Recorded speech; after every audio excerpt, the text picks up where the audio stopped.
بسم الله الرحمن الرحيم. الحمد لله الذي خلق الإنسان وعلمه البيان. الصلاة والسلام على رسول الرحمن سيد الإنس والجان صاحب الجود والإحسان سيدنا ومولانا محمد المبعوث بخير الملل والأديان وعلى آله وأصحابه بدور الإيمان. أما بعد فأعوذ بالله من الشيطان الرجيم. بسم الله الرحمن الرحيم. قل يا عبادي الذين أسرفوا على أنفسهم لا تقنطوا من رحمة الله إن الله يغفر الذنوب جميعا إنه هو الغفور الرحيم. صدق الله مولانا العظيم وصدق رسوله النبي الكريم. إن الله وملائكته يصلون على النبي يا أيها الذين آمنوا صلوا عليه وسلموا تسليما. دروشی پڑھیے. الصلاة والسلام عليك يا سيدي يا رسول الله وعلى آلك وأصحابك يا سيدي يا حبيب الله. الصلاة والسلام عليك يا سيدي يا خاتم النبيين. دروشی بلند آواز سے پڑھیے. الصلاة والسلام عليك يا سيدي يا رسول الله.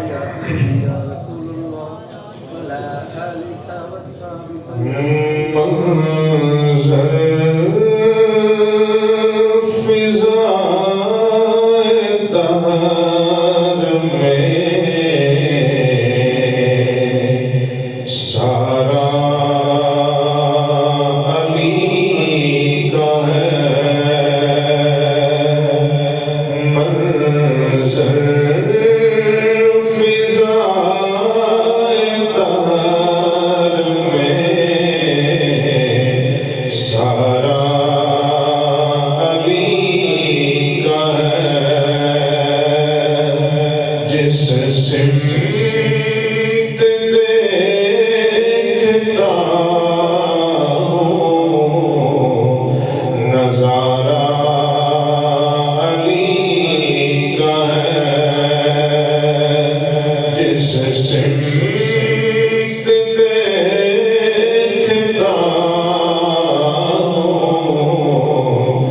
نظارہ علی کا ہے. ہم کو تو نسبت ہم کو علی سے نسبت ہے لوگوں نصیب میں. ہم کو علی سے نسبت ہے لوگوں نصیب میں. کہ جو کچھ بھی میرے پاس ہے وہ سارا علی کا ہے. جو کچھ بھی میرے پاس ہے سارا علی کا ہے. منظر فضائے دہر میں سارا علی کا ہے. اللہ تعالیٰ کی حضور رحمت عالم نور مجسم شفیع معظم تاجدار کائنات امام الانبیاء نبی الانبیاء حبیب کبریاء احمد مجتبی جناب محمد مصطفیٰ صلی اللہ علیہ وآلہ وسلم کی بارگاہ مقدس و انور میں ہدیہ درود و سلام کا نذرانہ عرض کرنے کے بعد اللہ کریم کی بارگاہ میں دعا ہے خالق کائنات جمعۃ المبارک کی رحمتیں برکتیں ہم سب کو عطا فرمائے. اللہ کریم کا لاکھ لاکھ شکر ہے کہ جس نے زندگی کی اس بھاگ دوڑ میں ماہ رمضان المبارک کا ایک اور دن جمعۃ المبارک کی صورت میں دیکھنا نصیب فرمایا ہے۔ اللہ کریم آج کے دن کی خصوصی رحمتیں برکتیں ہم سب کو نصیب فرمائے۔ قرآن کریم برہان رشید کی ایک بڑی مشہور و معروف آیہ مبارکہ میں نے آپ کے سامنے تلاوت کی ہے۔ اسی کے ضمن میں چند ایک پہلی باتیں اللہ کی رحمت کے حوالے سے، اور پھر چونکہ میرا ایک ٹاپک جو گزشتہ جمعہ مبارک پہ میں نے حضور شیر خدا کرم اللہ تعالیٰ علیہ کریم آپ کی سیرت طیبہ کے حوالے سے اور فضیلت کے حوالے سے گزارشات پیش کی تھی، وہ بھی اس کو ساتھ ملا کے انسان چاہے کوئی نیک ہے یا گناہگار ہے، انسان کو اپنے اعمال سے زیادہ اپنے رب کی رحمت پہ یقین ہوتا ہے۔ اس کی وجہ یہ ہے کہ بخشش، مغفرت یہ اللہ تعالیٰ کی عطاؤں میں سے ایک عطا ہے، اور یہ بخشش اسی کو نصیب ہوتی ہے جسے اللہ چاہتا ہے۔ لفظوں پہ توجہ کریں، میں آیت کا ترجمہ کرنا چاہ رہا ہوں۔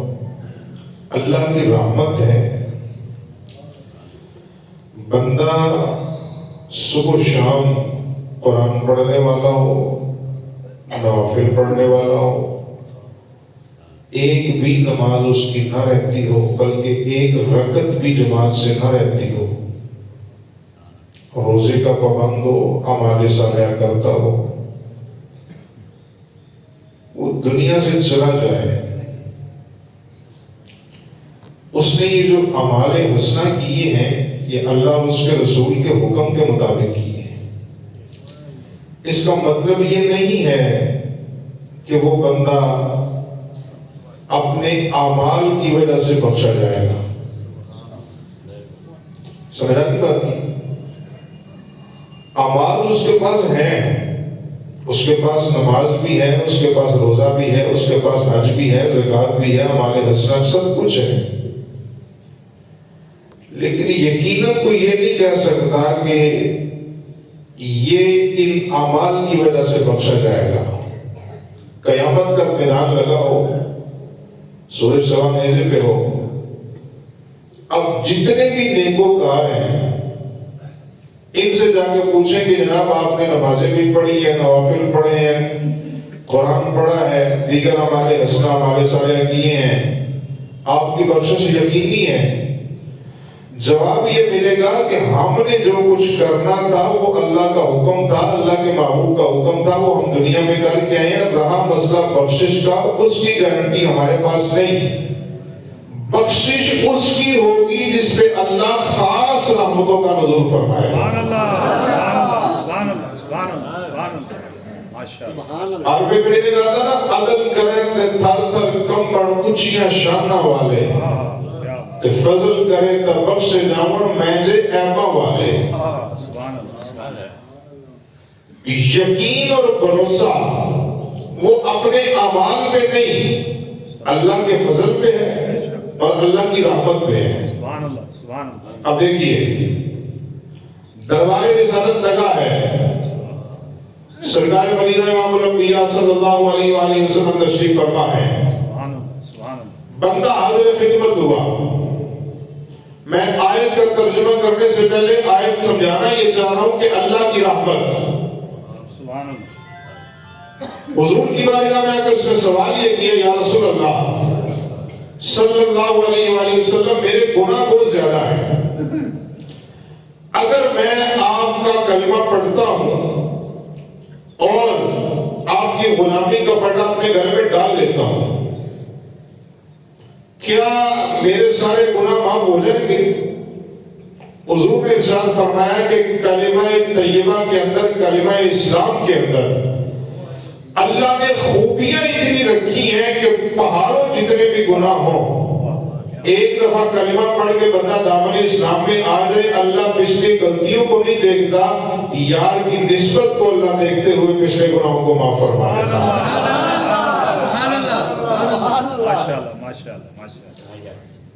جمعۃ الوداع ہے، ریکارڈنگ ہو رہی ہے، لفظ میں جو استعمال کر رہا ہوں ان کا ذمہ دار میں خود ہوں۔ کتابیں میرے پاس موجود ہیں، کتابوں کے نام لے کے گفتگو آپ کے لیے مشکل نہیں بنانا چاہتا۔ اگر آپ جلدی جلدی میرے ساتھ چلیں اور آیت کا ترجمہ سنیں تاکہ میں واپس اپنے موضوع علی علی پہ آ جاؤں۔ میں صرف آیت کا ترجمہ کرنا چاہ رہا ہوں۔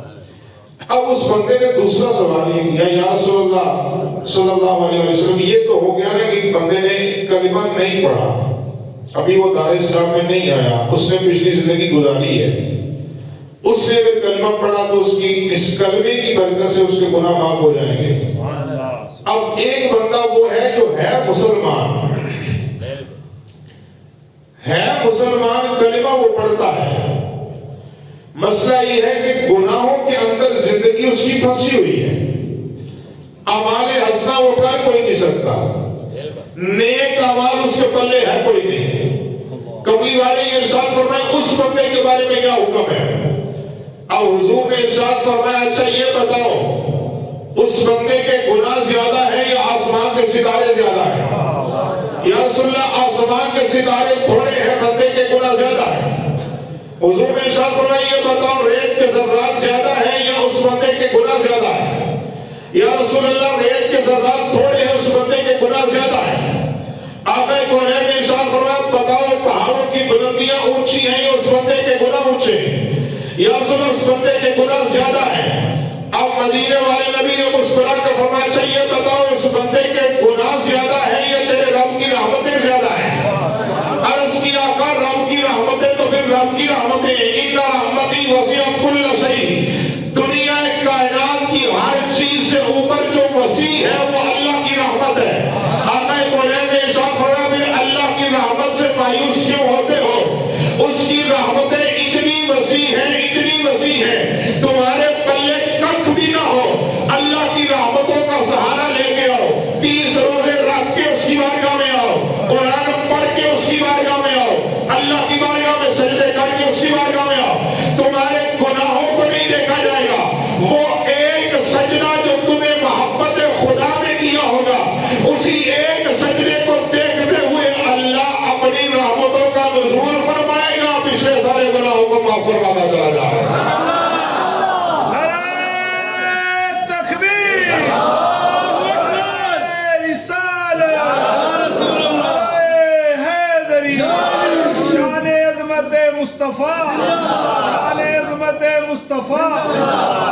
آخری روزہ ہے، آخری روزہ ہے، یقیناً سب نے رکھا ہے، بولنے کا کوئی انداز ہوتا ہے، جیسے آپ بول رہے ہیں یہ صبح کل شریف کا ختم نہیں ہے، صبح عید ہے، آپ پریشان ہو کے نہیں بیٹھنا، نعرہ ایسا جواب دیں جیسے نعرے کا جواب دینے کا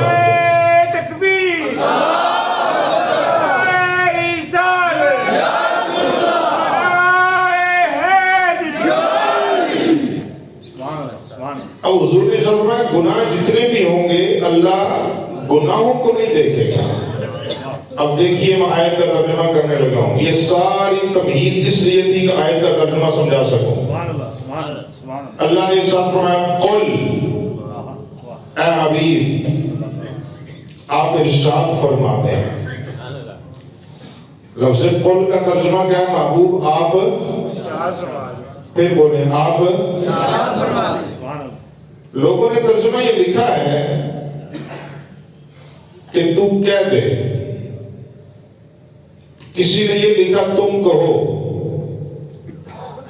کسی نے اپنے اپنے انداز میں واحد کا ترجمہ کیا اور اس میں بھی ادب نہیں پایا جا رہا۔ کس نے لکھا، کیوں لکھا، یہ ان کا اپنا مسئلہ ہے، میں صرف یہ بتا رہا ہوں کہ بریلی کے تاجدار نے ترجمہ لکھا۔ انہوں نے کہا قل، اللہ فرماتا حبیب آپ ارشاد فرما دیں۔ اب آگے اللہ فرماتا کہ یا عبادی، اے میرے بندو. اب پیچھے لفظ ہے قل، خطاب ہے حضور کو، محبوب آپ ارشاد فرمائیں. اب یہ بات میری سمجھ سے بالاتر ہے کہ یا عبادی، اے میرے بندو. جملہ سمجھیے گا، پیچھے لفظ ہے قل، محبوب آپ ارشاد فرمائیں. آگے لفظ ہے یا عبادی، اے میرے بندو. اب میں یہ بات سمجھنے سے قاصر ہوں کہ قل فرمانے کے بعد یا عبادی کا جملہ، پتہ نہیں یہ بندے خدا کے نظر آ رہے ہیں یا بندے مصطفیٰ کے نظر آ رہے ہیں، کیونکہ لفظ قل ہے پیچھے. اے میرے بندو، کون سے بندے؟ الذین اسرفوا علی انفسہم. اللہ فرماتا ہے وہ بندے جنہوں نے اپنی جانوں پہ ظلم کیے، جنہوں نے اپنی جانوں پہ زیادتیاں کی، جنہوں نے صبح سے شام تک گناہوں کے اندر زندگی ڈوب کے گزاری ہے. اللہ انہیں حکم یہ دیتا ہے لا تقنطوا من رحمت اللہ، اللہ کی رحمت سے نا امید نہ ہونا.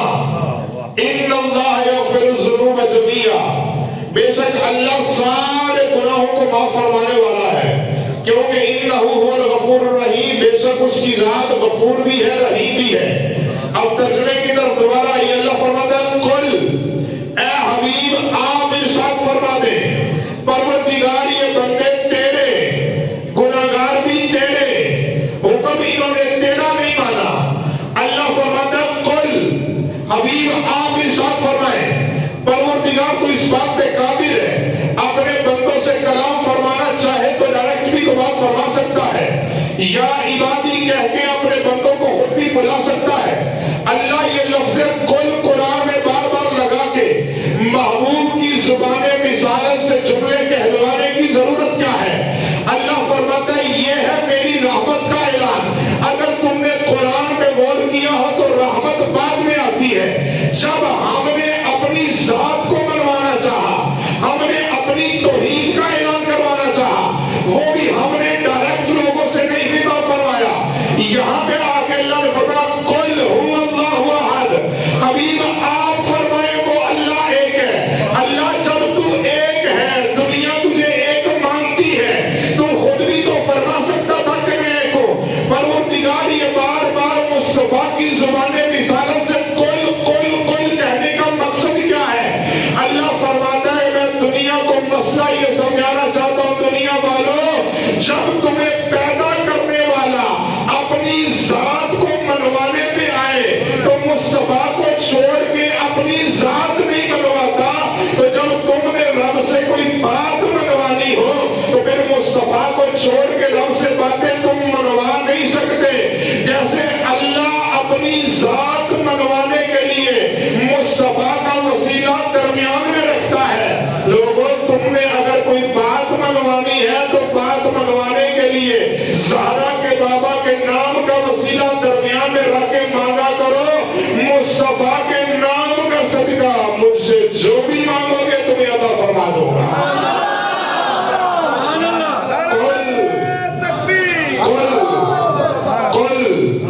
محبوب آپ فرما دیں یا عبادی، اے میرے بندو، لا تقنطوا، یہ اگلے لفظ بڑے قابل ہو رہے ہیں، یا عبادی الذین اسرفوا علی انفسہم.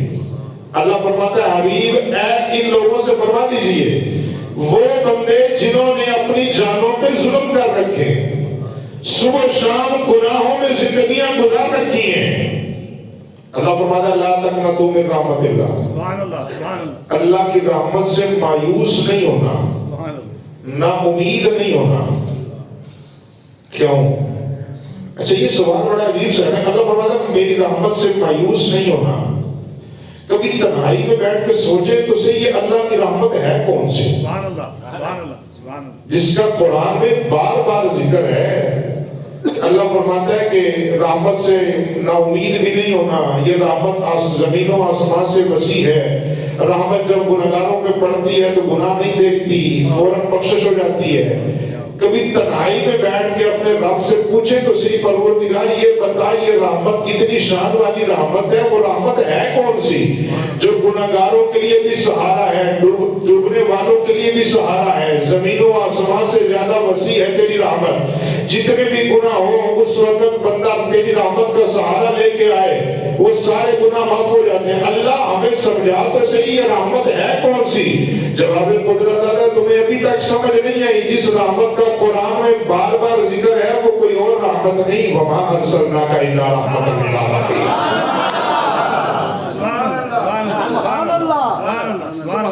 وما ارسلناک الا رحمۃ للعالمین،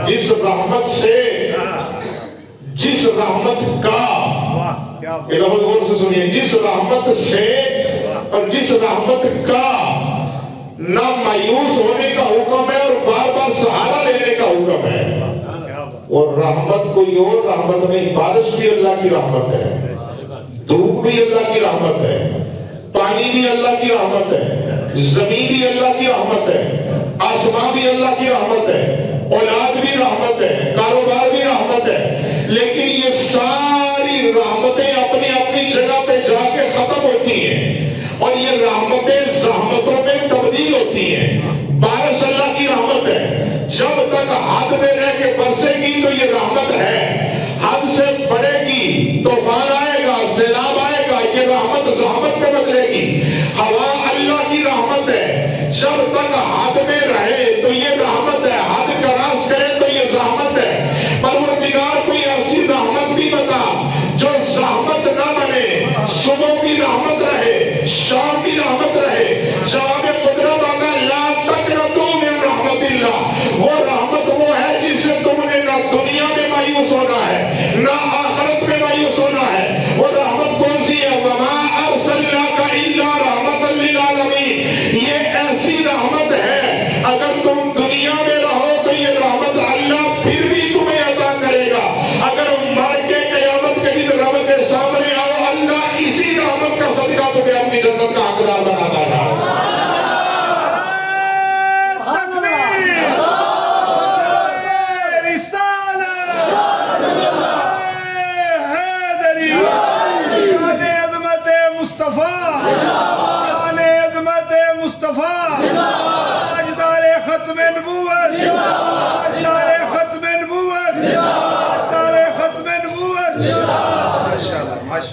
تو فرمایا وہ رحمت ہے جس سے پیچھے ہونے کا حکم نہیں، اور وہ رحمت ہے وما ارسلناک الا رحمۃ للعالمین کی رحمت۔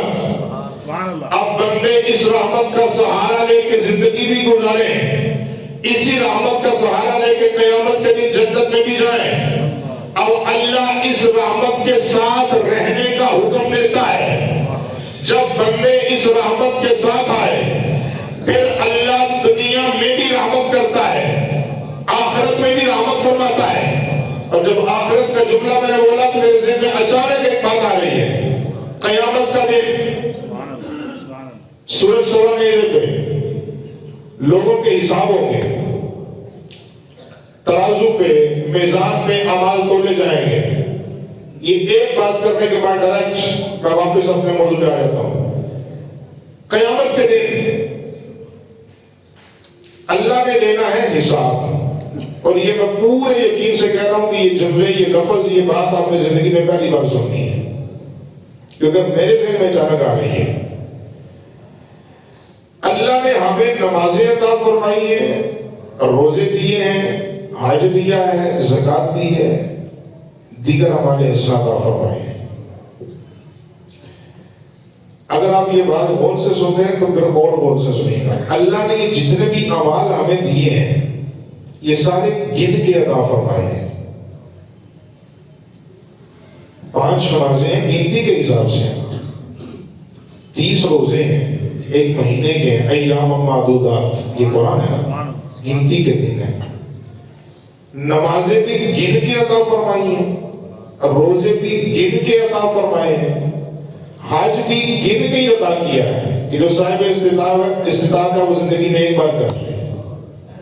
زکات بھی گنتی کے حساب سے ہی ہے کہ جو صاحب نصاب ہے وہ سال میں ایک بار ادا کرے گا۔ قربانی کی گنتی کے حساب سے یہ سال میں ایک بار واجب ہے. یہ جتنے بھی بڑے بڑے اعمال حسنہ ہیں یہ سارے کے سارے اللہ نے دیے گن کے. کبھی آپ نے اس بات کا اندازہ لگایا، حساب لگایا، سوچا ہے کبھی کہ جتنے بھی اعمال اللہ نے گن کے عطا کیے ہیں، قیامت کے دن اللہ حساب جب لینے پہ آئے گا تو گن کے حساب نہیں دے گا، تول کے حساب کرے گا. اب میری بات سمجھے؟ جتنے بھی اعمال اللہ نے دیے ہیں وہ سارے گن کے دیے. مالک جب نمازوں کا حساب لینا ہے تو نمازیں تو نے گن کے عطا کی ہیں، گن کے واپس لے. روزے تو نے دیے گنتی کے حساب سے، حساب لینا ہے تو گن کے پورے کروا. اللہ فرماتا ہے تم میری مخلوق ہو، وَإِذْ أَنْتُمْ أَجِنَّةٌ فِي بُطُونِ أُمَّهَاتِكُمْ، میں تمہیں تب سے جانتا ہوں جب تم ابھی اپنی ماں کے پیٹوں میں بھی نہیں آئے تھے. میں تمہیں تب کا جانتا ہوں جب تمہارا ابھی نطفہ تیار بھی نہیں ہوا تھا. اگر میں نے تم سے نمازوں کا حساب لیا گن کے، تم نے ایک ہفتے کی نمازیں مجھے پوری نہیں واپس کرنی.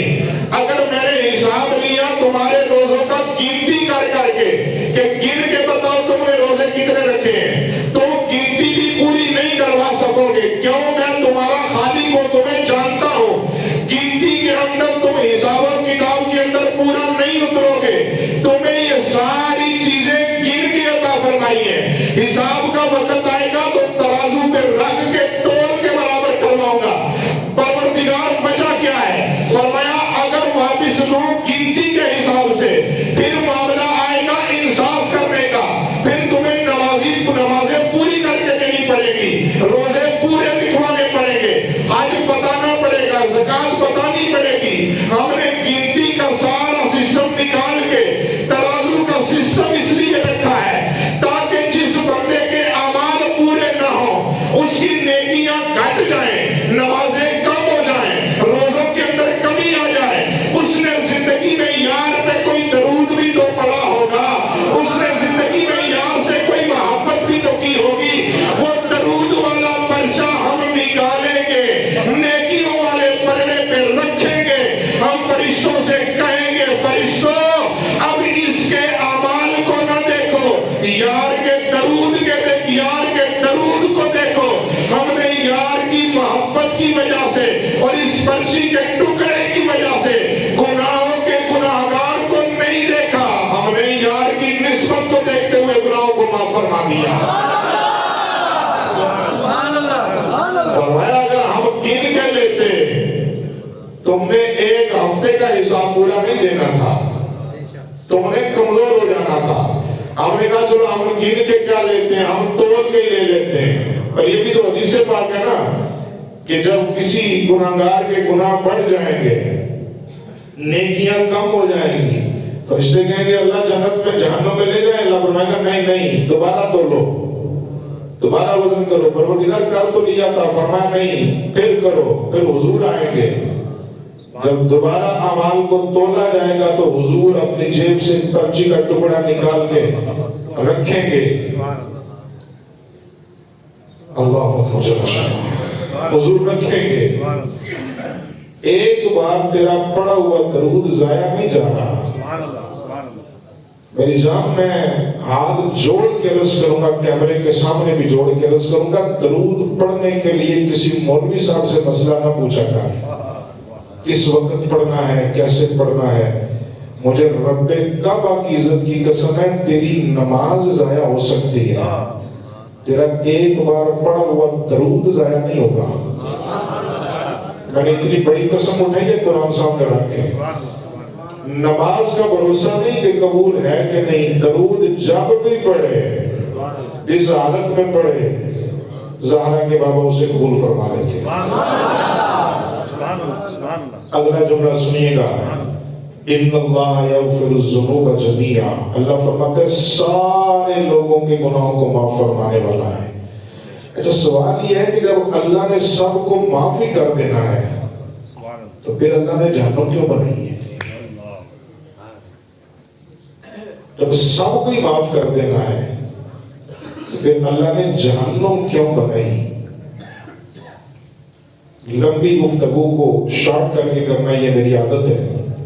جب اللہ نے سب کو ہی معاف کر دینا ہے تو یہ پھر جہنم کیوں بنائی گئی؟ یہ جملہ یاد رکھیں، جہنم گناہگار کے لیے نہیں، جہنم بنائی گئی ہے غدار کے لیے. نہیں سمجھ رہی؟ گناہگار آخرکار بخشا جائے گا، جہنم بنائی گئی گناہگار کے لیے نہیں، حضور والا یہ غدار کے لیے ہے. اور غدار کون ہے؟ جو کلمہ اسلام بھی پڑھے، پھر کلمہ پڑھنے کے بعد اسی کلمے کے اندر نقص نکالے، وہ غدار ہے. وہ غدار ہے جو کلمہ اسلام بھی پڑھے اور دل میں بغض رکھے اللہ اور اس کے رسول کا، وہ غدار ہے. اور قرآن نے اسے منافق کہا ہے. مدینے والے نبی سے پوچھا گیا منافق کون ہے؟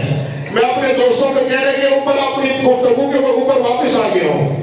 مجھے کہا گیا کہ آپ نے علی ابھی پورا نہیں کیا تو آپ نے آئندہ جمعہ مبارک کرنا ہے، اور اگر یہ آج کا جمعہ عید والے دن ہوتا تو پھر بھی میرا موضوع یہی تھا.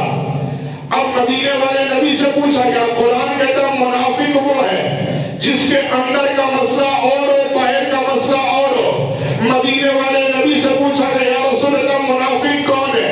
حضور ارشاد فرمانے لگے منافق وہ ہے جس کے سامنے میرے ویر علی کا نام لو، اگر اس کا چہرہ بگڑ جائے سمجھو یہ منافق ہے، اور اگر میرے ویر علی کا نام سن کے چہرے پہ مسکراہٹ آ جائے تو سمجھو اللہ نے اس بندے کو ایمان کی دولت عطا فرما رکھی.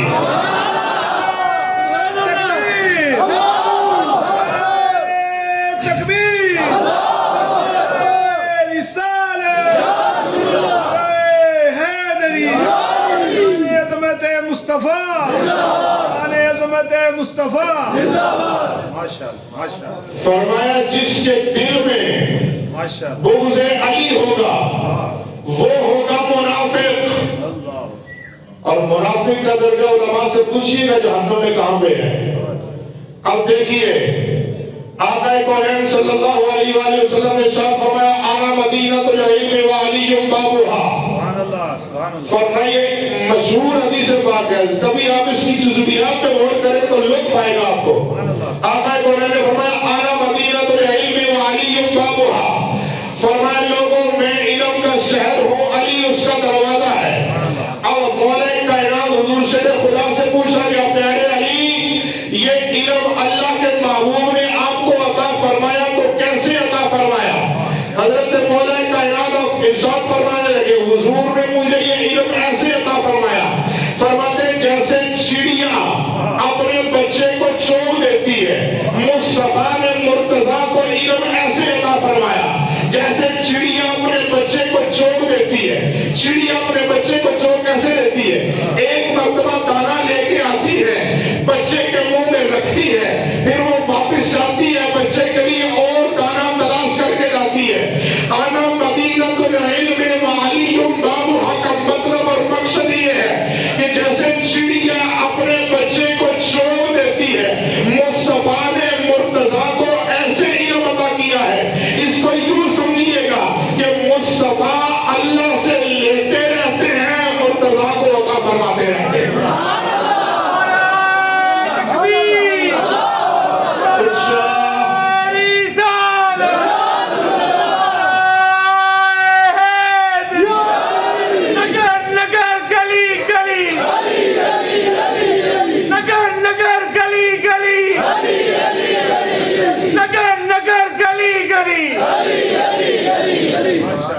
انا مدینۃ العلم وعلی بابھا.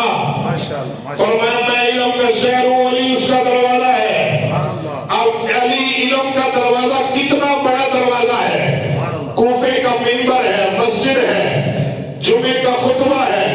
مرشد علی نے ارشاد فرمایا لوگوں جب سے یہ دنیا بنی ہے تب سے لے کے جب تک دنیا رہے گی تب تک جس کا جو دل چاہتا ہے وہ سوال پوچھو، ابو طالب کا بیٹا جواب دے کے اٹھے گا.